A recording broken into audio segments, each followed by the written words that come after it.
Alright, so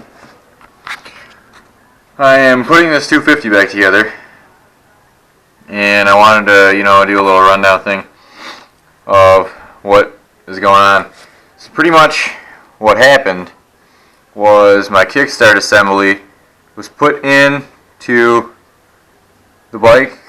It was put in correctly, but it wasn't set correctly. So like the shaft has to be rotated all the way clockwise as far as it'll go till it won't spin anymore.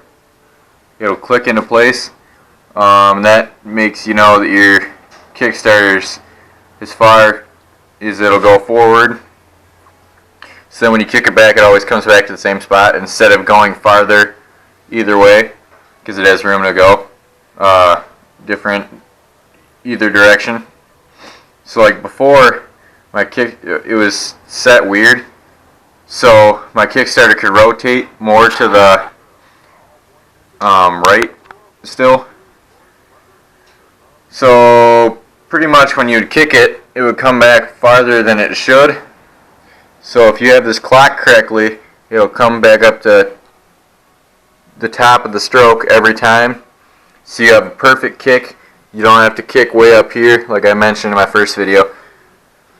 And it should be all good. So I have this clocked the way it should be. The spring has good tension on it. Everything's set back in there good. I had to get a replacement washer for right in here. You can see that there's a washer right there. I had to get a replacement because I lost one of them, or well, it wasn't really there in the first place. So, and it should have been. So, yeah, I guess I just wanted to make it clear that you need it to be clocked correctly when you put the kickstart assembly back together if you ever tear the clutch apart. And then I got the water pump seats right there. So I had to get a new copper washer to go right there so that everything would be fine there. I cleaned all this out the other day, and then I had some paper towel over it to cover it up, make sure nothing got in here.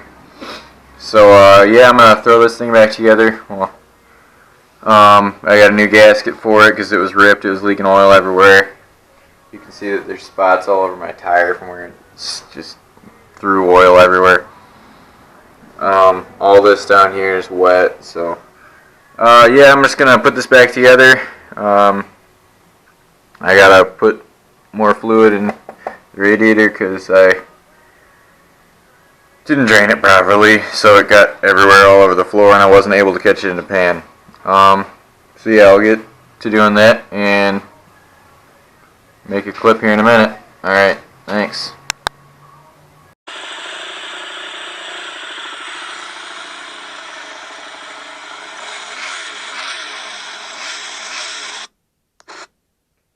Well there, YouTube, I guess you could say that the bike's back together and fixed, and it is. I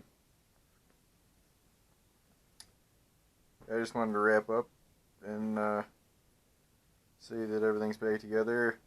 Got all the washers in place that I was missing, a new gasket on there, cleaned everything out, flushed it with some brand new oil, which was more of a mistake than anything. I forgot to put the drain plug back in when I started pouring the oil. But I don't really want to admit to that. So, anyway, everything is okay now. It's back together, no leaks, which is really surprising because ever since I got the bike, it's been leaking. But I'm in high hopes. The bike runs good. It was actually idling, which it never has done before. It's got that weird Honda high idle to it. But now it was idling fine. The overflow for the radiator kept on flowing a little bit, but I don't think that's too big of a deal. When it starts circulating through the bike pretty good, it should be fine. Oil on the engine side was fine. Brand new oil on the clutch side. Yeah, so I guess everything's fine. The filters were good, so air and oil. So the bike's all tuned up now, I guess you could say, and ready to go. So yeah, I guess thanks for watching.